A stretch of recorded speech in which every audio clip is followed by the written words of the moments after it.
So my parents were first scared. In short, I told them I'll probably move out of this house if you don't change your attitude. I'm a human being now. Treat me as a human being. Don't treat me like because I'm not married. And that made me realize that society kind of coins it on us like you being married is a type of achievement, Mm. right? And you just think to yourself, like, but why is it an achievement? Good day, everyone.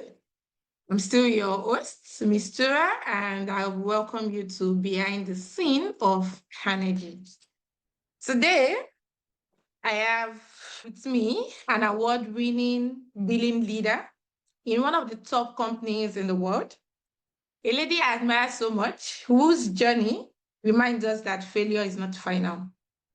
From having to receive professional courses several times before passing, to volunteering where opportunities were scarce, and eventually rose into a successful and well paying career. Her story challenges the idea of overnight success and shows what persistence truly looks like behind the scenes. I welcome Nimah Abari to share the untold story the world doesn't know, to take us behind the scene of energy. Hi, Nima. Hello, Mr. Nice to finally join you on this session. Thank you very much for your willingness to share because it's actually a rare opportunity to have someone want to share those behind the scene because most times, even in movies, we don't get to see them. Yeah, We just want, yeah, a lot of people just want to see the success stories, celebrate you, and all of it. And exactly. once again, congratulations on your award. I think I saw it on LinkedIn. And Yeah. so let's see what truly the behind the scene of that success story was. So, like, I just want to get to know you more. I want you to do the introduction. Tell us a little about your experience, maybe your age, and a little description of what your current job entails. Okay. Hi, everyone. Nimah Abari. Matala is the full name. Currently, I'm the billing leader for GE Vernova Power Services, Sub-Sahara Africa. What my role entails is basically managing the billing process, the process of invoicing the customers and ensuring that we invoice accurately, promptly, and also getting the cash. Cash is king, like everybody used to say. So my role is the one that initiates us getting our cash at the end of the day. Currently, I'm 31. Yeah, I should be 32 by the end of this year. uh, and before joining GE as a billing leader, I would say I'm an accountant because I studied accounting in Babcock University. And I've developed over time. I moved from industries to industry. I've worked in an NGO, I've worked in accounting firms, I've worked in furniture company before I finally joined GE, right? So over the years, it's been growth on growth, like you said, right? Just starting small and then getting to where you are now. And the funny thing is, as human beings, we always look at you say, oh, you're not yet where you want to be. But if you take a step back and look at where you're coming from, you would appreciate how far you've come, right? So that's one thing that I always thank God for. You've pushed me or you have given me that experience or the journey, and now someone can ask me about my journey and I can talk about it and share with everyone. So I'm always grateful for that.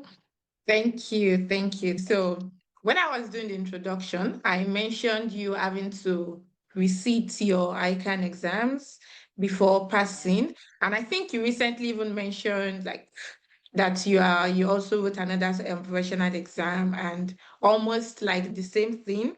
So, what was going through your mind during that period? What was it like? I want the period during that ICAN own and this one Yes, that just happened.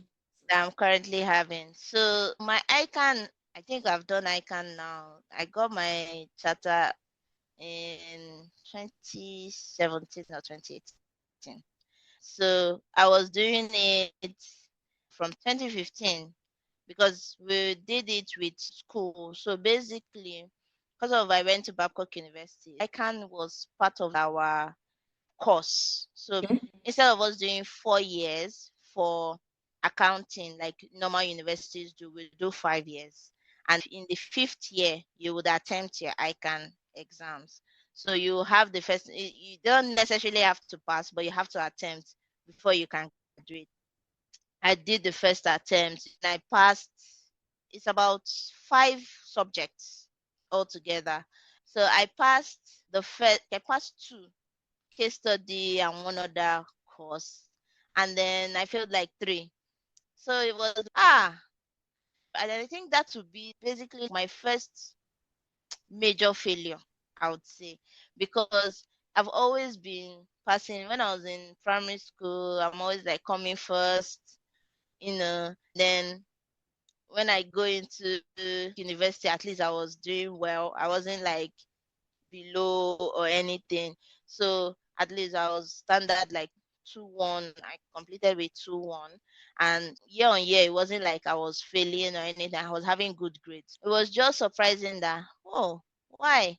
Why did I not pass everything in one sitting? And there are some people that actually got in my set that got everything in one sitting. And the average mark is actually 50.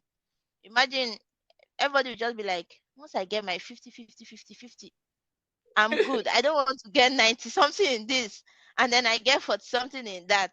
So for the first attempt, I was just like, okay, yeah, maybe because of school, the process is a bit different from how school is. And then I have a reading partner as well. So we attempted it together and we actually passed the same course.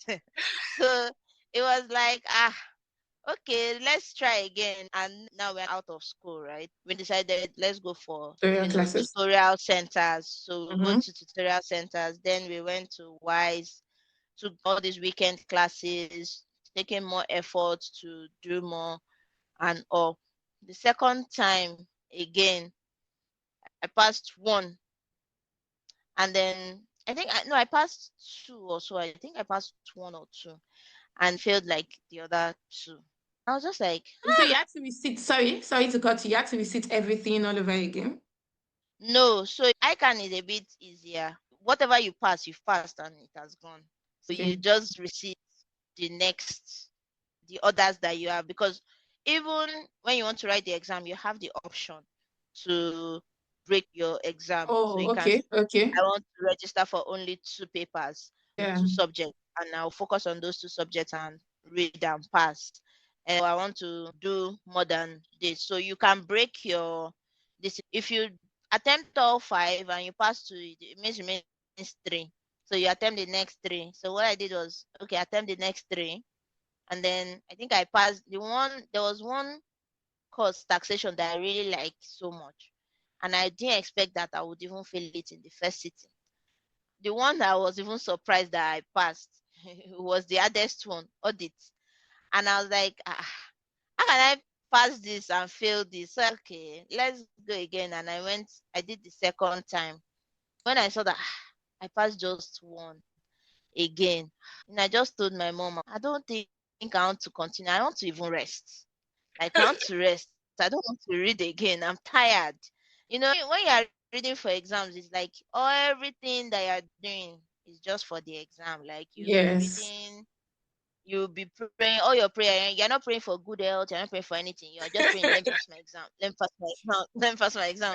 I was just like, oh no, I want to rest. Like, I'm tired.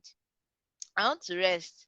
My mom was just like, oh, you cannot just say you're tired. You just have to keep going. So she encouraged me, and okay, let me try again. And then when I tried the second time, I think I was in NYC then. So when I tried it the third time, right, then I passed the two. So I was just happy. My mom was like, imagine if you had said you wanted to rest this year, and it's this year that God has said you are going You're going to to pass. pass everything. So you should have just pushed through, and that kind of stuck with me. When you are at the verge of saying, oh, I want to give up, I'm tired, just keep pushing. no matter how little, the small things, you never know. Just keep pushing, and once God has written it, right, and based on what you have done, if you have put your best, God will crown your effort with success. Thank you. So the recent one you wrote, is it something that is critical to your workplace or maybe something that will give you a promotion or Mm, something? so it's something that like I am looking to go into, like in terms of my Okay. career path. It's something Okay. I've always wanted to do. When I finished my ICAN, my parents, they have friends, colleagues, and all that. That maybe they also did accounting. So backstory: I'm the only person that is not a science student in my house. So it's always a worry for them, like, how this girl now, she's not doing what we are used to. What can we do to help our lives? Every time they will ask people, ask questions, Mhm. that, oh, this girl, she has an icon. What can she do? So a lot of people were suggesting ACCA. And I'm like, no, me, I'm not doing ACCA because it's the same thing. It's just different region, right? Like it's still chartered accountant you get. But after school, sometimes you will be thinking, do you want to go for jobs or do you want to go for masters? Yeah. Even in school, they also help. They'll do all this open day for schools abroad Yeah. to come Oh, and okay. give you like their brochure to say, if you want to go for masters, what do you want to do?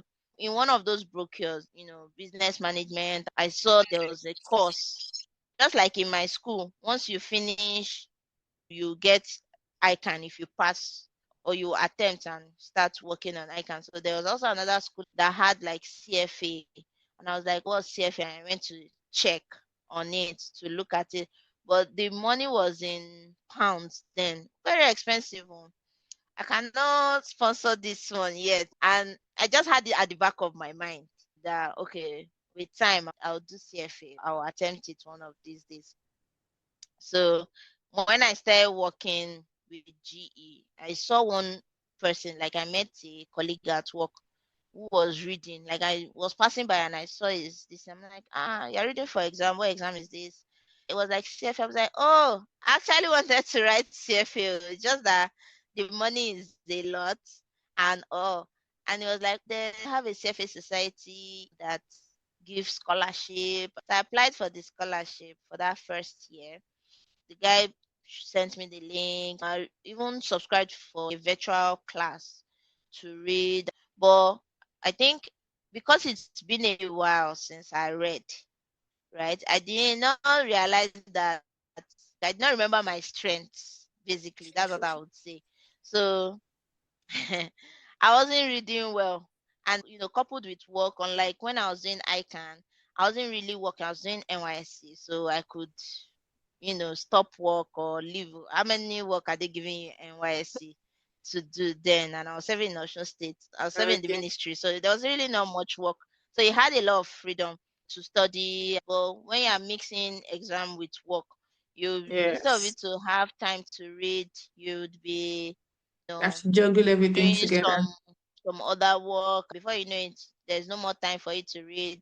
Then something really tragic happened around that time when I was trying to attempt the first level. So the guy that introduced me, that I said I saw his system and I saw him reading, he Yes. died. So the Ooh. thing really affected me. Oh, and we're not that very close. Guy with a lot of prospects just died like that. So the thing kind of like affected my mental space, and I just stopped reading altogether. In short, I told my sister that I'm just going to go and fail this exam because I know that I didn't read very well. I just knew that like I did not get it. I don't think I can. You know when you are prepared for an exam, Yes. you know when you are not. So I was just lectiousness. I joined some boot camps here and there, but I did not study. Someone would really study, and when I got to the exam and I wrote the exam, in short, when I was writing the exam, because it was all OBJ, and this particular exam is 10 subjects, but if you fail, you fail all. You don't Oh, like okay. it's not like ICAN that you'd fail if you pass one subject, you did well in one subject. By the time the results came out, I was even surprised. In short, I was surprised for the ones that I passed very well because I was just like, uh, oh, so that means I kind of have like strength in this one, Yes. even though I didn't read. The other ones that I didn't read, it showed that yes, you did not read. When I was answering the question, I was like, these things are quite simple. But my mind was just like, I could not take it because my brain was not reading well. My even work, I was affected for work as well because of that incident that happened. Incidents. It's always sad because when someone encourages you and no longer there, it can also demoralize you. So I had to Yeah. take a step back and go and just a year or two. The first time I attempted was 2024. Okay. So I took a long break, get better, or at least get clarity about things I need to do. So coming back to take it in 2024, I now realize that I can't read on my own. Remember, even my ICAN days, I was reading with someone. I wasn't really reading Yes. alone. So I had a reading partner. So I knew that I can't read on my own. So I now had to go for like tutorial session, tutorial classes, and then I met people and we created a group and started studying together. So that really helped. And when I look back retrospectively, if I had someone I was reading with then when I first attempted, right, it would have still given me the courage to continue. I wouldn't have given Yes. up because I would look at it that it's not only me that is dependent on it. So I would have pushed myself, even though yes, I was probably feeling a lot of things. I was just in a different headspace. But if I had someone that was pushing me as well, that was not just only me, or I wasn't reading alone, I would have had, I would have still pushed through and probably passed the exam. But I think everything happened for a reason, right? Yeah, So yeah, yeah. that was one of the lessons. It just helps me to confirm that this is where your strength lies. Someone who likes to read alone or who can read alone because you can get distracted easily. But if you are reading with someone, you know that my action can also affect this other person. That's how you would motivate you, and then you guys will encourage and motivate each other to push yourself and do better. I think that's one thing most people don't learn from failures. A lot of Yeah. people just see it as a setback. But Mm. let me just use this word like it's a setback for a comeback. Exactly. Exactly. Because it's just for you to look back and retrospect, just Yes. rethink and say, what did I do right? What did I Yes. do wrong? Mhm. So remember when I did the first exam that I didn't really read well. I saw that I passed one very well. So in that you already know, okay, I have strength in this one, right? Yes.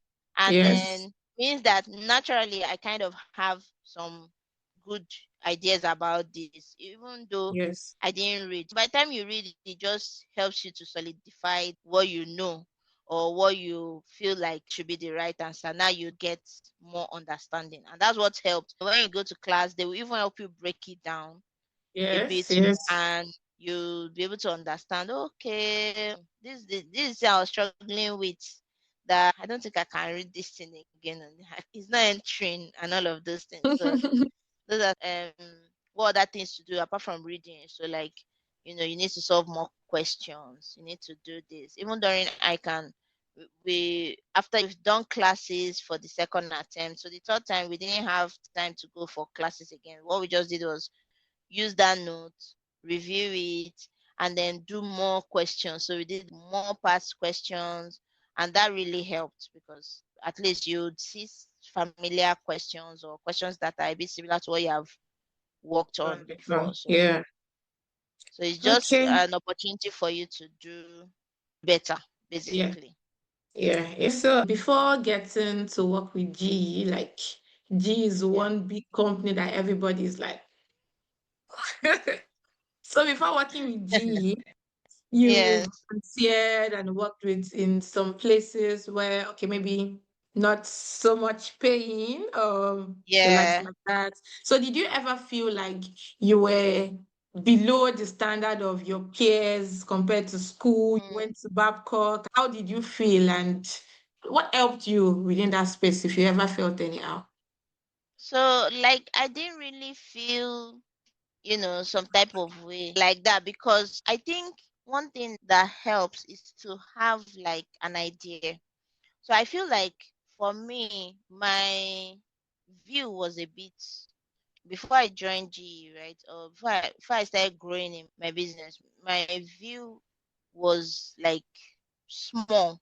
My view of what I can do. So when I first finished with school, I was really looking up for like accounting firms, KPMG, the big fours, and that's what I was really focused on.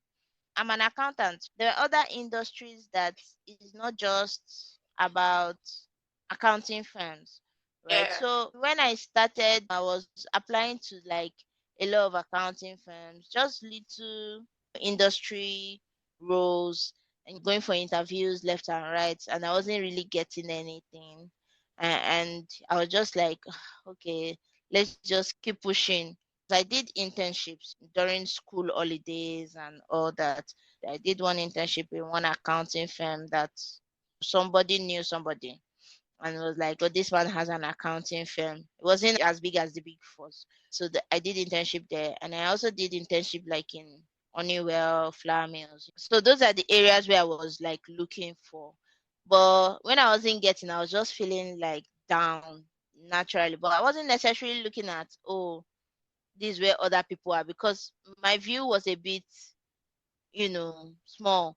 I didn't necessarily think about where other people are working or what other people are doing. I just knew that I'm not yet where I want to be or where I'm supposed to be, right? My dad now said, go back to this man that you did internship with and tell him that he doesn't need to pay you because you need to gain experience. Because that's part of Mhm. things, even when I was applying for roles and trying to go for interviews. They were like, yes, you have ICAN, but you don't have experience. They're like, they'll still have to teach you. And that stuck with me. You might just have the qualification, but you need to have the industry experience as Mhm. well before you can be able to move in. Or unless someone would want to take a bet on you, just see, oh, let me train this person and see how it goes. That Yeah. it will really help and all of that. So that decision to go back to the internship and work with the person, but the man that was a partner then, he was like, no, I cannot just collect your service and not pay you. He paid me something small that could cover like for my transportation and feeding. So it wasn't something big, but at least I was like, it is better. But I kept on applying because that was the agreement we had. So it was really open to me going for interviews, and that really helped before I moved to my second role, and that gave me more experience. That was another accounting firm, not the big fours, but it was another one that I feel like the way I look at my journey is that it allowed me to grow in terms of learning. So I just thought about it. If I had gone to a big four, it's a big Mhm. organization, Mhm. I will not have other That's aspects, maybe broad. like Yeah. auditing, accounting. Mhm. You'll be more experienced in one aspect, and they might not necessarily move you around like different departments unless you're the ones that push yourself. But I felt the role I came into, because it was small, so you needed to be able to do everything. Yes. So that broadened my perspective, gave me more understanding about accounting, auditing, and different things. So it helped that I grew through that. And then I kept on moving little by little. But I just felt weird because I wasn't even sure about how much they are earning at the time. But I just knew that they're doing something, or they do training in their organization. We don't necessarily do much trainings, but at least based on you learn on the job, that kind of Yeah. thing. So there was more structure in other people's organization, and you're like, it would be nice to have such a structure, but it would also push you to say, then that means I need to still keep applying. I've not gotten to my bus stop, basically. Yeah.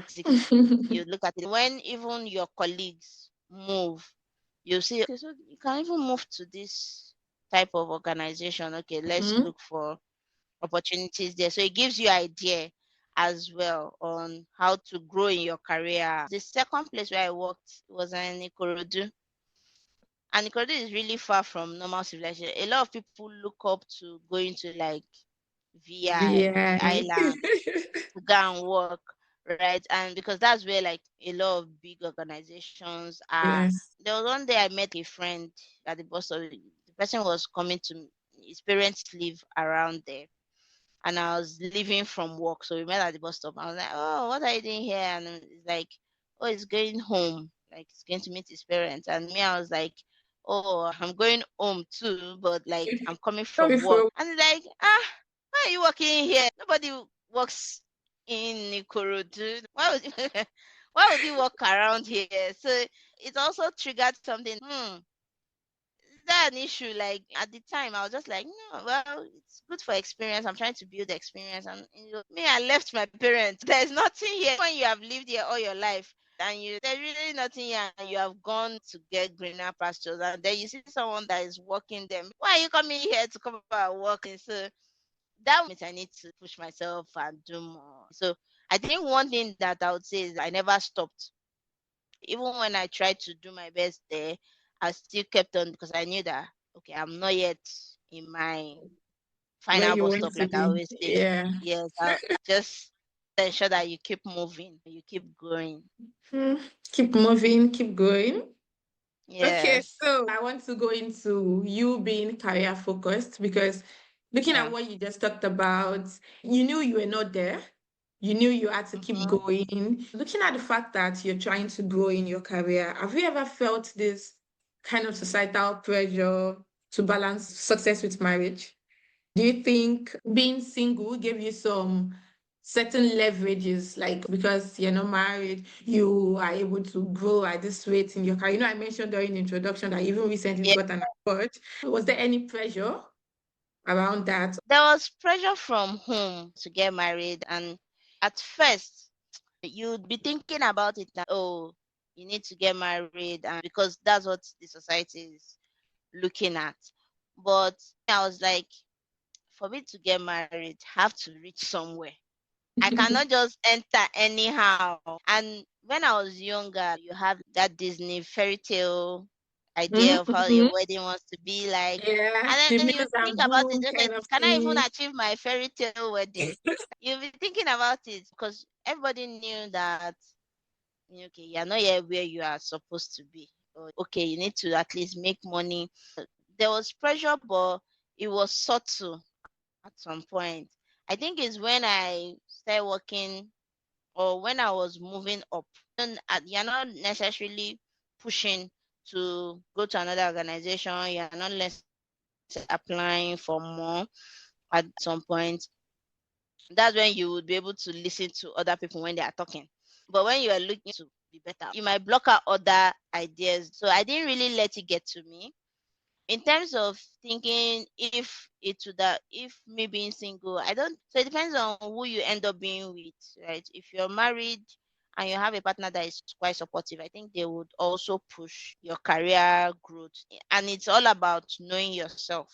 Okay, do I know who I am, who I want, where I'm going? If you know all those things, it's easier for you to communicate where you want to go to, regardless of where you find yourself, whether you're single or you're married. Okay, this is what I want to do. And you'll be able to do that. And I'm not married, so I don't know how it would have been if I was married, right? So I don't know if it would restrict me or if I would move faster or slower. Because even looking at my growth, it's if I look at it compared to like other people, for example, like you said, some people hit it big really early on and they move really faster compared to me that started small and was growing through it. So it depends on where I would have landed, and I understood from what I was doing with my growth. So I don't think it necessarily affects, but I didn't really let the pressure get to me because I was just like, I'm not ready and I'm not ready. That's just it. So was there anything spectacular? Okay, let's say we have maybe some single people who the pressure is really like a lot. And Mm. probably the way you passed the message, because you said you blocked it. Like, was Hmm. there something you did, or was it just a mindset thing and you're like, okay, no, I'm not going to do this? So when I look at, the way the pressures came, right? You know how mothers will be like, is this how you're going to be doing in your husband's house? Is this how you're going to be doing in your husband's house? So even before those pressures, I'm so easygoing. I don't like trouble. I don't like wahala. Don't So stress me. phone is now, yeah, don't stress me, oh. Phone is not telling you any small thing I do. Is this how you're going to do in your husband's house? Is that? And I'm like, please, why do I even want to go to this husband's house if I'm going to be doing so much? Right? So my brain started thinking about, like, it's like now work, you want to go and be doing this husband's house that they are all talking about husband's house. So little by little, the fairy tale mindset kept on dropping. Like, this one you are thinking is just about love. It's not necessarily about love. There's plenty work that any small thing you turn to now, is this why you want to go and do in your husband's house? After some time, I was taking it little by little, but when I decided that I can't take it anymore, I don't know, something really happened at home, and it was like, why would you do something like this? Is this how you do? And I'm like, wait, you people, why self? Why are we even talking about husband's house? Number one, I'm not even in this husband's house. Number two, it feels like I'm going to be doing so much compared to what I'm even doing here in this house. Why do I even want to go? It's not really looking attractive to me anymore. Like, why would I go and be working when I'm not even working here? Why would I go to husband's house to go and do extra work? And I had to put it to them. I'm like, see, even with the way, I don't need it. Like, I don't think I want to get married. I just told them. And when you tell your parents like that, the first thing is that they will first be scared. Like, Yes. hey, don't let all these things that we are doing, let her go and say she's not doing again. Oh, so my parents were first scared. In short, I told them I'll probably move out of this house. So if you people don't change your attitude, right? I'm a human being now. Treat me as a human being. Don't treat me like, oh, because I'm not married. And that made me realize that society kind of coins it on us. You being married is a type of achievement, Mm-hmm. right? And you just think to yourself like, but why is it an achievement? It's not as if it's giving me more money. It's not as if it's giving me fame, or you are gaining something specific Mm-hmm. from it, apart from companionship and all.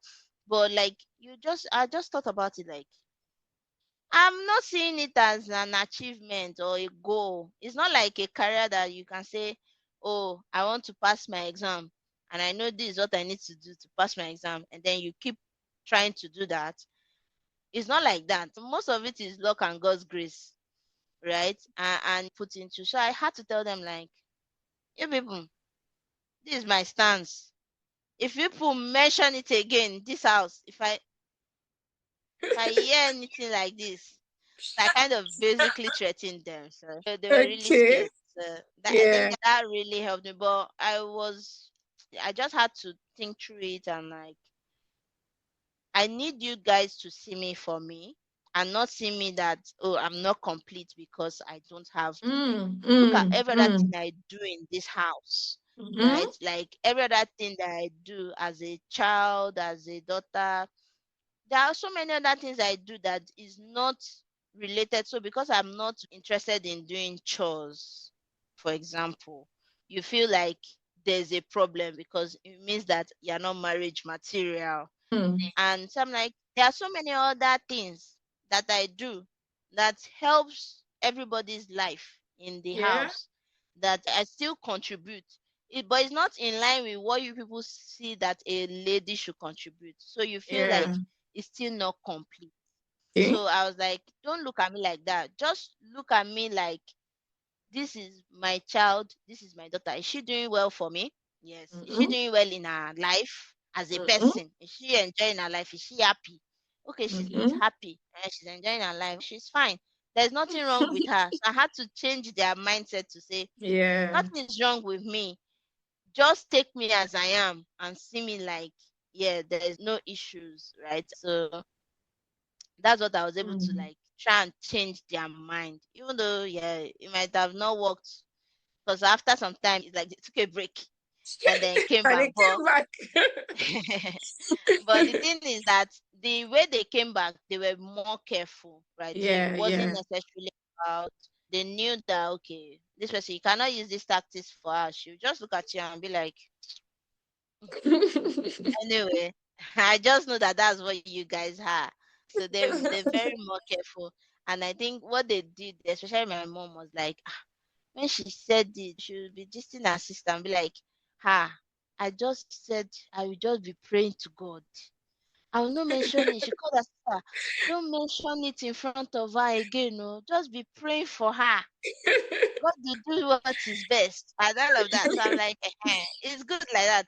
You people continue praying. God will answer your prayer. Just don't come and tell me about it. Okay. So, Yeah, thank you. Thank you for that. So, how do you define fulfillment at this stage of your life? Because I see you've achieved some things, you've mentioned some things, and like, what does fulfillment actually mean to you?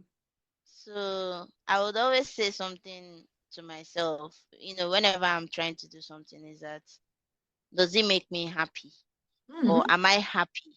So whenever I'm trying to gauge like where I am, I will always ask myself, am I happy with what I'm doing? Right? And that's how I gauge fulfillment. Okay, so what I'm doing, is it that am I stressing myself to do it? Or even when I'm stressing myself, am I happy with what I'm doing? Right? I always just check. So I always match it to happiness, right? How happy am I to stand up in the morning to go to work? If I talk to my colleagues sometimes, that because we are connected virtually, right? Different countries and everything. They will always say something like, Nima, you're always like active. I'm like, because I've told myself today, oh, I'm happy. I'm not going to, nothing's going to stop me from doing what I want to do today. So I always carry that mindset of today. When I wake up this morning, I want to be happy. So when something different now happens, I will try and put myself around it or navigate myself around it just so that at the end of the day, I'll still be able to pick something to say, yes, I'm happy about this thing, right? So that's how I see fulfillment, right? Are you happy with what you're doing? Are you able to say, oh, with the things I'm doing, I'm able to do things that makes me happy at the end of the day. So are you able to do things that will make you happy? Are you able to make yourself happy or maybe people around you as well? Like, so for me, like if people around me are happy, I'll also be happy, right? So I always, but I prioritize myself first. Anyway, if what I'm doing, is it something that will make me happy in the long run? And that's how I coin fulfillment. So whatever I'm doing, okay, I'll be happy if this person is happy. So I'll try and make that person happy. But personally, as myself, I always do things that, okay, at the end of the day, like, would it make me happy? Would I be calm? Would I be okay with what I'm doing? Or would I be stressing? So when things are stressing me, I always take a step back. Do I really need to be doing this thing right now? That kind of thing. Or should I just take a step back and be like, I've tried my best. Whatever people want to do, then do it. Me, I've done my own best. And I'm leaving you guys with, what you want and whatever you intend to do. So that's what I see as fulfillment, like basically happiness. What makes you happy today? Or, you know, this my exam. I'm tired.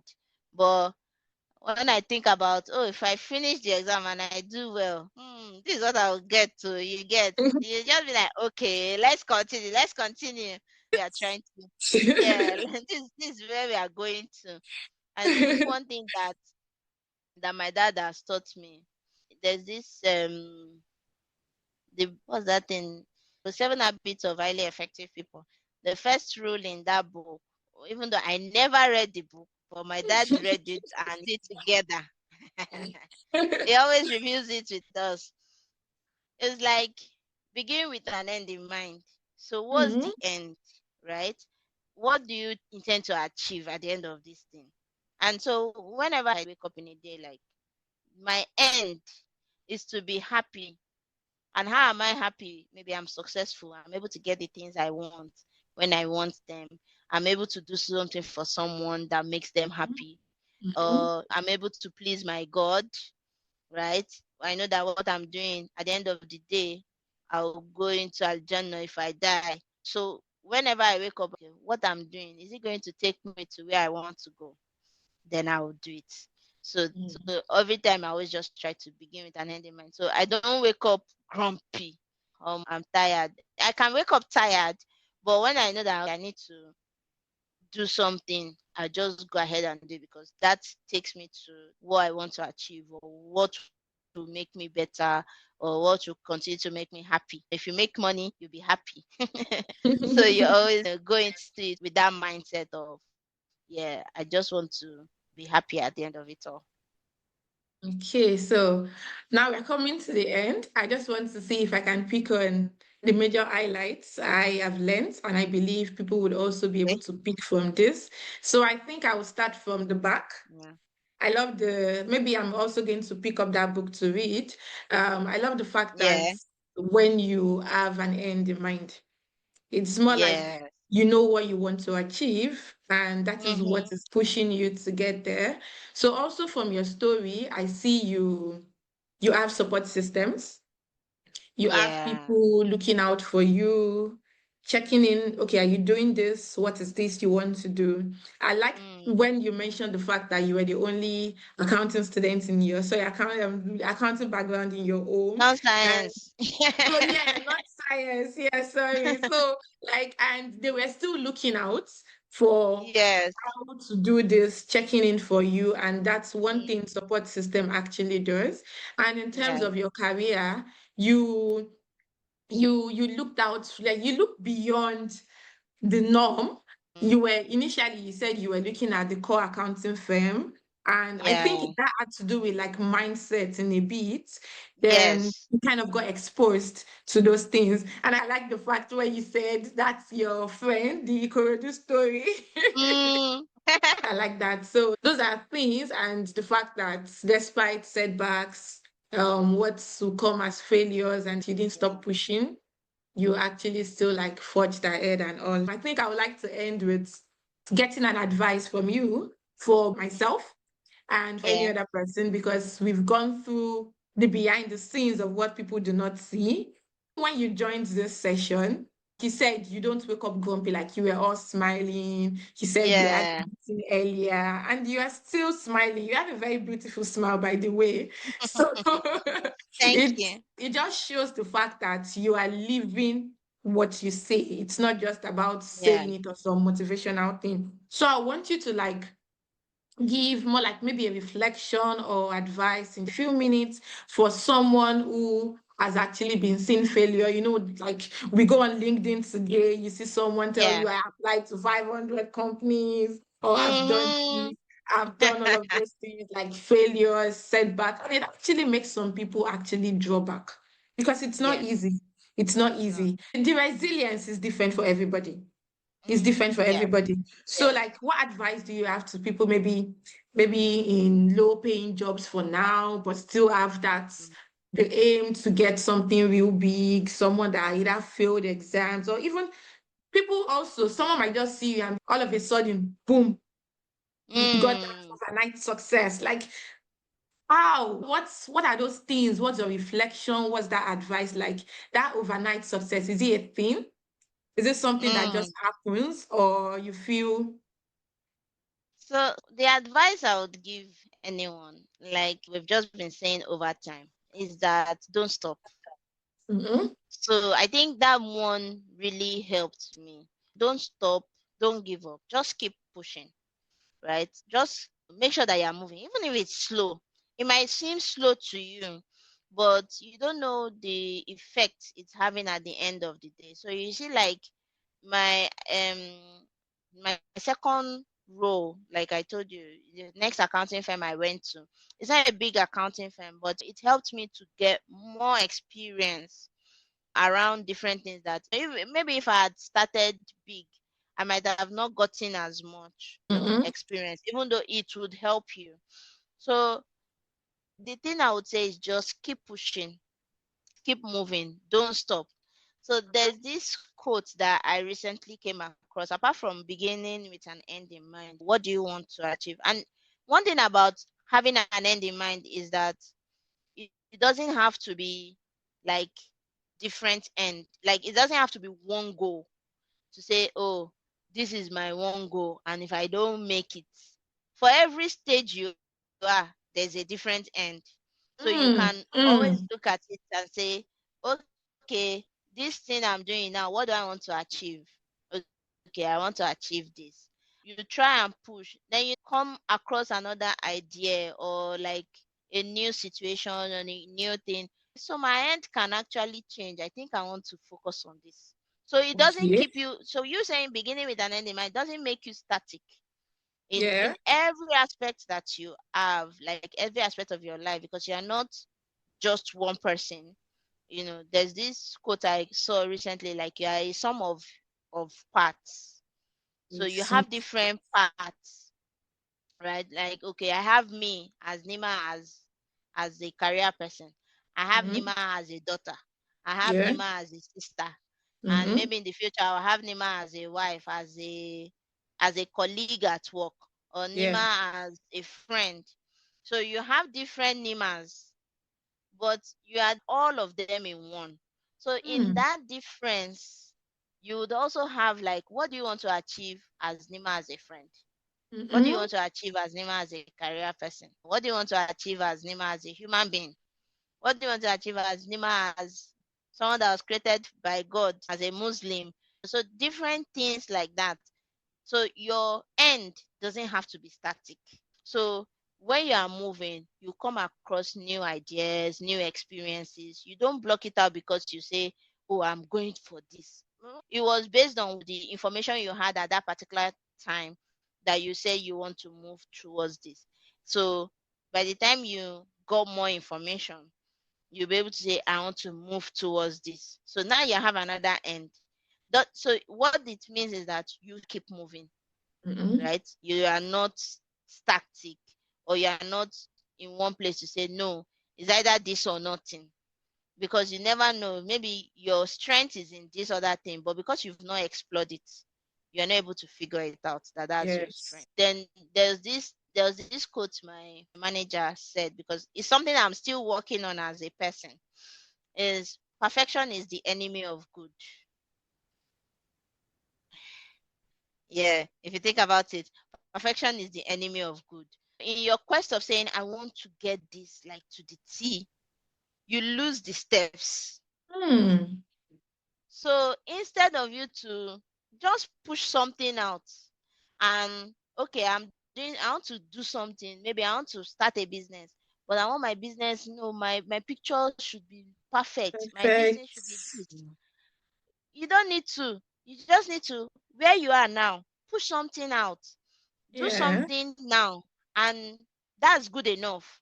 You never Mm-hmm. know where it will take you to. With time, Mm-hmm. as you grow and you keep pushing and bringing something out, when someone looks back, they'll say, ah, this person is perfect. But they don't know Yeah. that you were moving small, small, small, small, small, small till you get to where you want to go. So perfection is the enemy of good. Is like, just take that step. Even if by the time somebody sees it, they will laugh at you. By the time you see your future self, you will laugh at yourself, but you know that if I didn't go We through are not this, where you I used will to not be. be here. Mm-mm, Yes. mm-mm, mm-mm. So Or if you had said, no, I cannot, I must not enter, no, I cannot do this, you won't even take that first step. So perfection is the enemy of good. So at least do something good, do the good, and then with time you would grow. In terms of overnight success, just the same thing, like I said. Yeah. Is people that would look at you and think that you just blew. Recently, I saw a post on Instagram. So the lady was talking about there's this new artist that came up that people thought like she's a new artist. And I think she got a Grammy for New Artist of the Year or something like that. And the lady was talking about the process that she has gone through. Like she has released singles that nobody listened to, did not get any traction. Over 10 years, she has been working as a musician. Before people now found one song, it was just one song in her album that people now saw and now went back. Now, the song that she has released 10 years ago, people are now going I'll back come to into it. the limelight. Exactly. But when people saw her like the first time, someone would just say, wow, she just came from Upcoming. nowhere. Mm. You think, oh, she just came from nowhere, but she didn't come from nowhere because she has been pushing out herself. She has been going, doing, taking small steps till you were able to see what you are seeing, right? Mm-hmm. But if she wasn't moving, you will not get it. And then I saw one quote that says, overnight success is as a result of 1,000 dark nights. Meaning that you were in the dark before, but you've been moving. But by the time you come into the light, people would say, oh, she just came out of nowhere. But it's you that know that And I've come been out of pushing. nowhere. You've been in the dark. I've I've been in the dark. I've just been moving. I did not stay, right? And I didn't give up. It's good to all, like you said, to have a support system. So it's good to build yourself around people. Even you can say, I'm not down for this, or I'm not good enough. But try as much as possible to not beat yourself down too much.